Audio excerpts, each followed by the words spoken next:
and welcome to the Alpha Movement Podcast, and more specifically, the Mindset RX series of the Alpha Movement Podcast. My name is Tom Foxley, and I help functional athletes achieve the best mindset possible, which I usually call the champ's mindset. In today's episode, it is actually the last episode that I'll be recording in 2017, and this year has been crazy for me, so I wanted to extract the key lessons that I have learnt and that I have integrated with myself and my athletes, and show them over to you, to pass them over to you. That's the best way of putting it. So I think this starts with the idea. I think where I'm going to go for first is the concept of taking audacious leaps. And I don't mean just taking mindless risk, but taking steps towards who you really want to be. And I use the word who very specifically, not what you want to be or what you want to achieve, but who you want to be every single day. Because basically success is so much more achievable than you think it is. And I used to hear the rhetoric of that, of people telling me, oh, it's easy. And I don't think it's easy, but it's much more simple than we give it credit for. In fact, it's, I think, so simple in whatever area we're looking for that we disregard its effectiveness because of its simplicity. I hope that makes sense to you. We overcomplicate things. We try to add layers of complexity. We doubt its effectiveness. But this leads me on to my second point, actually. The idea of elegance being king. Elegance is, for me, it's defined in the dictionary as a surprisingly simple or ingenious solution to an apparently complex problem.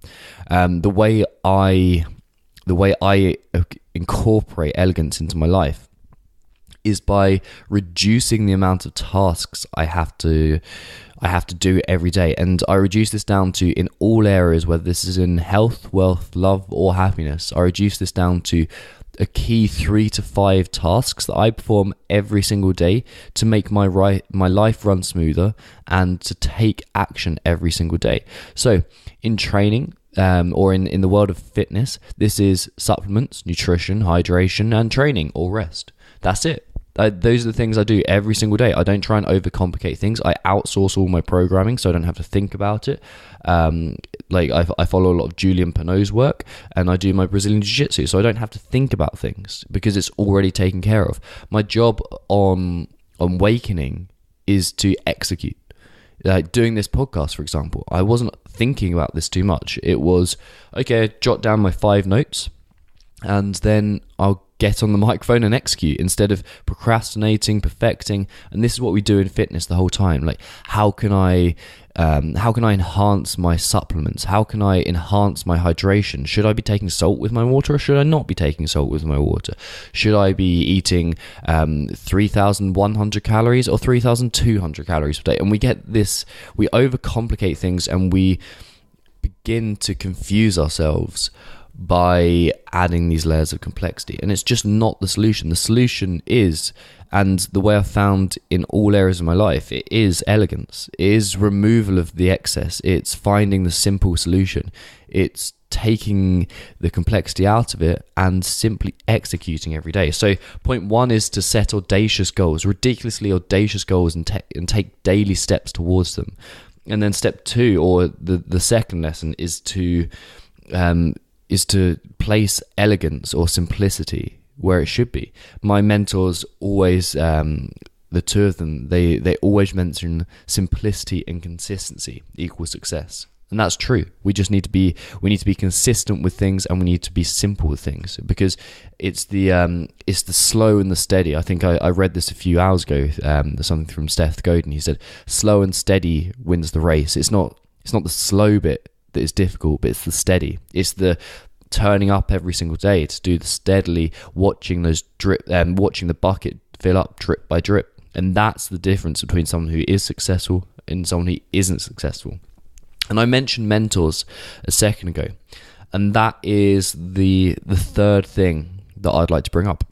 Get a mentor. Like, honestly, and this, I'm gonna start off with the gold standard. If you can find someone who is perfect to follow them. If you can get into their lives, if you can get calls with them, if whether that's a coach or a fellow athlete, someone who's more advanced than you, and you can thrive off their success and learn everything from them, get around that person. There's nothing like, look at Invictus, for example, CrossFit Invictus, and the culture they have there with CJ and all the other coaches and the athletes there.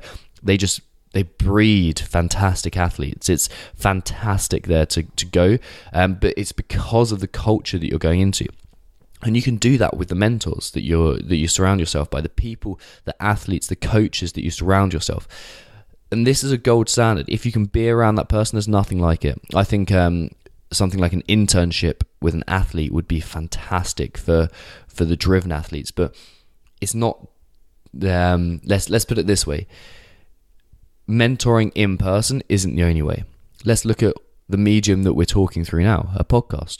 Let's look at books. Let's look at audiobooks. Let's look at these ways that we can learn, blogs and YouTube. If you can surround yourself on a regular basis with that person and hopefully interact with them, build a relationship, that is key. But if you can just do it through books, why not do it through books? Like, I still think books are the greatest bargain out there. That's someone's entire thought processes for a lifetime, maybe, and you're reading them in a few hours. Everything they've learned in their life, they've condensed into this book for you to read. So that's what I think of mentors. The last two are the kind of the mindset-y type things. I think this is all mindset-y, but the real truth. The fourth and fifth point is that, and they're kind of hybrid, but I think I want to start with here. The answers lie within you, and I don't mean that in some hippy dippy bullshitty way. I mean that in a way that is neuroscientifically true, that we have the answers and we have the possibility to figure out the answers, and we have that capacity within us, and we don't need to look for external factors. We don't need a new program.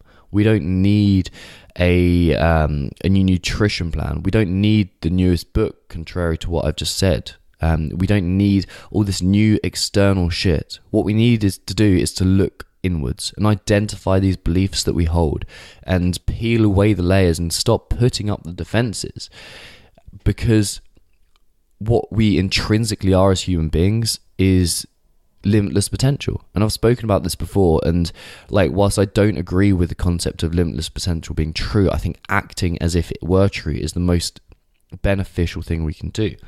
So to seek inwards is to find the answers, to look truly inwards into who you are, and to reveal the layers is what I think is integral to this. And the last point is that what I do, like this mindset work, it really fucking works. Like this is probably the biggest thing that I've learned this year, because I use this all myself, and I'm not doing this to try and sell you into program. I'm not doing this because I think I should create mystery around what I teach and what I inevitably sell.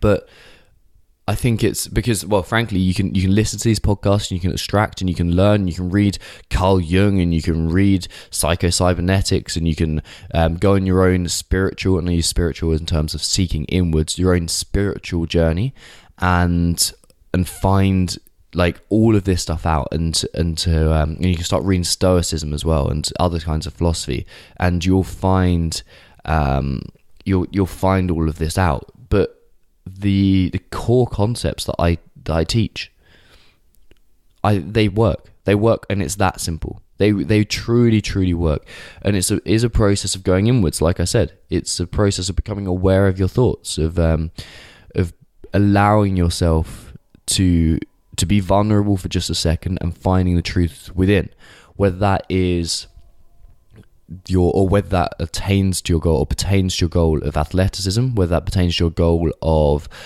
becoming a better father or mother or brother or a spouse, whether that's like whatever your element that you're looking for, whatever your goal in inverted commas, whatever your vision is, the answers lie within you, and it's all about looking inwards. So the core concepts, the core four that I teach my athletes are things that I use every single day, and you simply can't achieve what you want to achieve without doing some sort of mindset work. And I believe that fully. And some people you might look at and you might say, oh, they don't have a mindset worked on, but they have done. They've got that perspective. You look at their previous experiences and what shaped them, their influences, and there's very little, or it points significantly to who they are. And with that, I say 5 things. These are the lessons, the 5 biggest lessons I learned this year. Get a mentor. The elegance is king. The answers lie within. What mindset is and the work I do really fucking works. And take leaps and set audacious targets. Those are the 5 points that I think will benefit you most if you're not doing them already. So with that, I say have a great festive season and enjoy the new year. And if you need anything over the Christmas time, I'm afraid I'm shut off. For once, you can't email me. I'm going away for a few weeks, so until January the 9th, there'll be no more podcasts. You can get hold of me. You can shoot me a message, tom@alphamovement.co, or reach out to me through Instagram or Facebook and find me there. However, for that reason, or for the next few days or next few weeks even, I'm out of here. So have a fantastic festive season and new year, and I'll see you soon.